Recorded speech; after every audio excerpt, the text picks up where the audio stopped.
Se Deus não existe, tudo é permitido.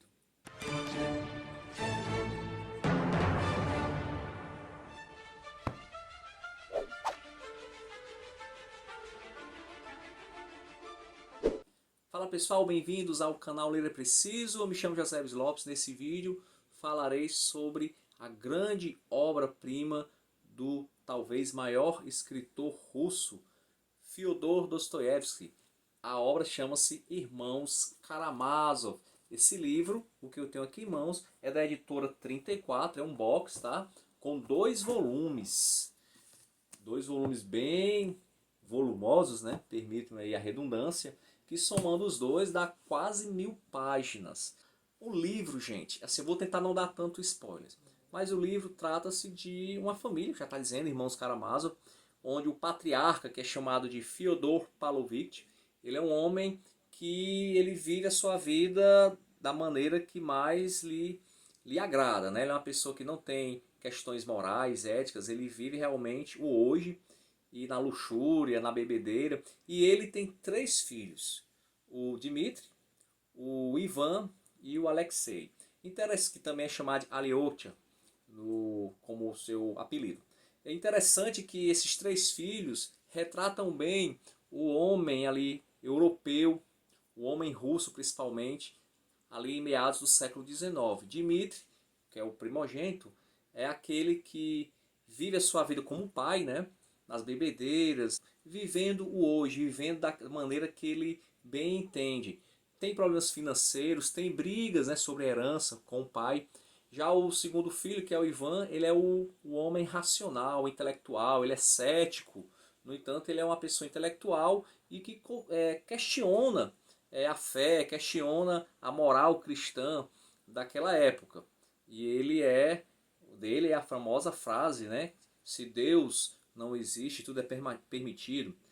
E o terceiro, o caçula, que é o Alyosha, ele é um noviço de um mosteiro da Igreja Ortodoxa Russa. Aliás, o Fyodor Dostoiévski, ele nasceu numa família ortodoxa e era cristão, tá? Cristão ortodoxo, russo.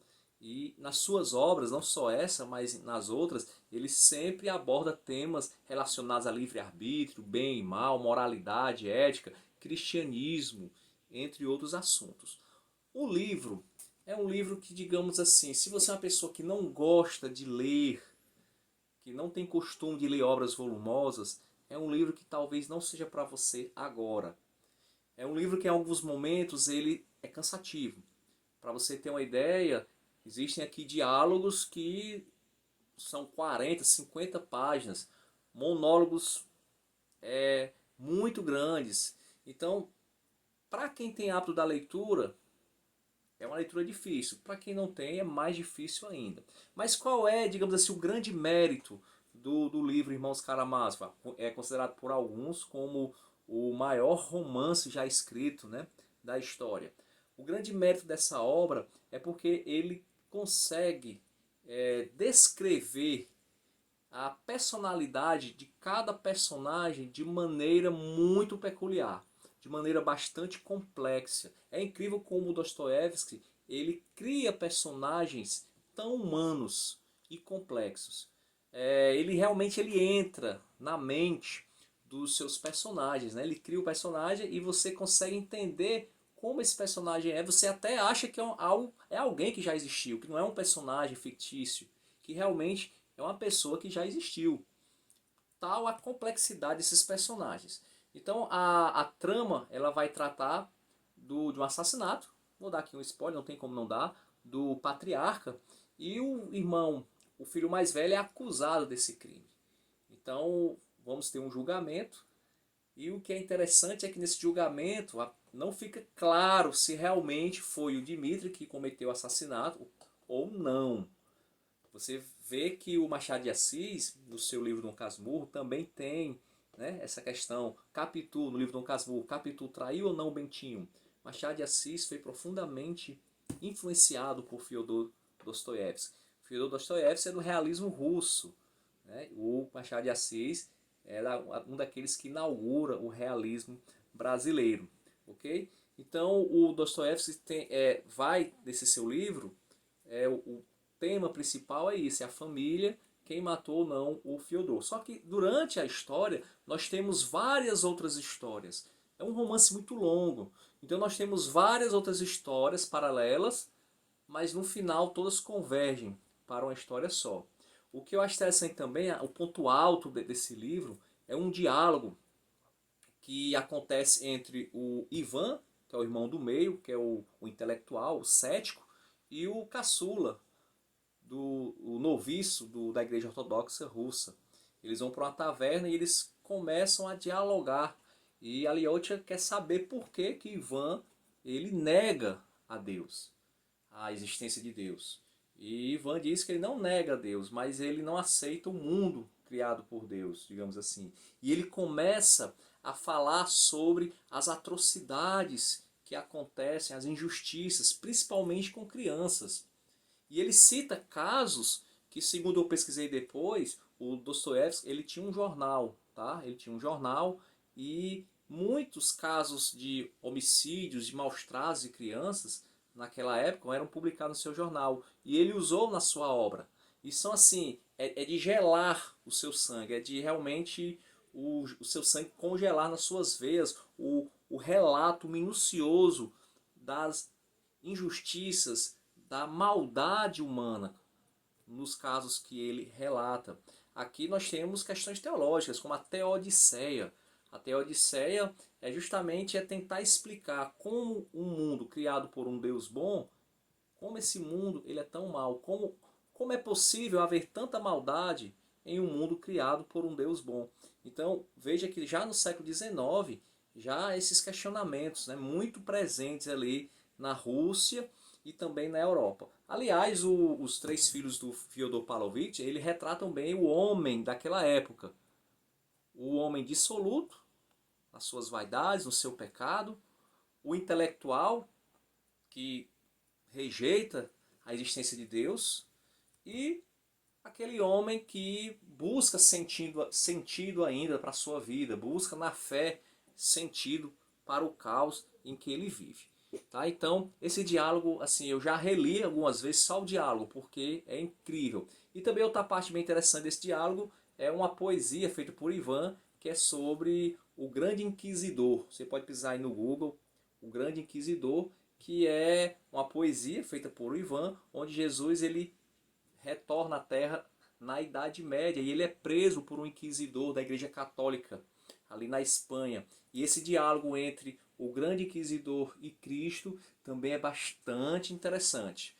Outra parte que me chamou bastante atenção é quando o diabo aparece para Ivan, já no final do filme, do livro, filme porque eu também assisti o filme. Já no final do livro, Ivan ele tem um problema mental e ele vê e conversa com o diabo. Na verdade não é o diabo, mas é, digamos assim, a sua própria mente perturbada, criando essa situação. E ele fica na dúvida se é o diabo mesmo, se é coisa da cabeça dele, mas tudo indica que é coisa da cabeça dele. Tá? E ele começa a questionar, porque ele é cético. Então se ele não acredita em Deus, também não acredita no diabo. Mas o diabo fala com ele, conversa com ele, e é bem interessante, é um diabo, digamos assim, encarnado, tá? Numa pessoa, e um diabo que tem bastante senso de humor e usa bastante sarcasmo na sua conversa com Ivan. Tá? Então, essas e outras partes são bem interessantes, vale a pena. É uma leitura, é um clássico da literatura universal e eu indico a todo mundo que você tem que ler pelo menos uma vez essa obra. É uma leitura, repito, não é uma leitura fácil, mas vale muito a pena. Falando em filme, para concluir, eu encontrei no YouTube o filme da obra, o filme russo de 1969. Tem um filme norte-americano de 58, se não me engano, mas eu encontrei o filme remasterizado em 2023, qualidade excelente, em cores, no original russo de 1969. É um filme que concorreu ao Oscar de melhor filme estrangeiro e ele tem 4 horas. Ele é dividido em 3 partes, cada parte 1h20 mais ou menos, e assim é legendado em inglês, tá? Tem que ter uma noção de inglês. Ele é em russo, legendado em inglês, mas como eu já tinha lido o livro e eu já tenho alguma noção de inglês, apesar do inglês da legenda ser um inglês assim bem formal, um vocabulário bem complicado, deu para entender. E é maravilhosa a encenação, uma encenação bem teatral. Tá? Excelente o livro, e eu tive que assistir novamente porque, como o livro é muito grande, algumas coisas do início eu já tinha esquecido. Tá certo? O livro ele é tão complexo, tem tantos personagens, que nessa obra aqui, que eu gostei dessa edição, no final do livro, deixa eu ver se é no volume 1, no final do livro ele tem um sumário só com os nomes dos personagens, para você não se perder, porque são muitos personagens. Tá aqui, ó, lista dos principais personagens. E nomes russos são complicados. E acontece muito dele usar apelidos para alguns personagens. Olha aqui, 2 páginas inteiras. Essa e essa primeira. Só de personagens, tá? E essa obra também eu achei interessante porque tem muita nota de rodapé. Essas notas de rodapé ajudam bastante porque, ó, notas de rodapé aqui, porque muitas questões, muitas referências são necessárias. Tem muitos termos em francês, tá? Muitas curiosidades que você fazendo uma leitura sem a nota você não vai entender. Então essa edição eu acho que é a melhor que tem, tanto por ser uma tradução direto do russo, como também tem essas notas de rodapé. E também tem algumas xilografuras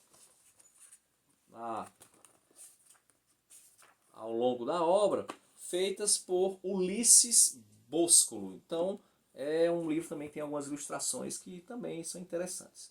Tá certo? Então, Irmãos Karamazov, finalmente, leitura concluída, e é isso. Se você ficou até aqui, peço que você dê um like, se inscreva no canal. Até a próxima e vamos ler, porque ler é preciso.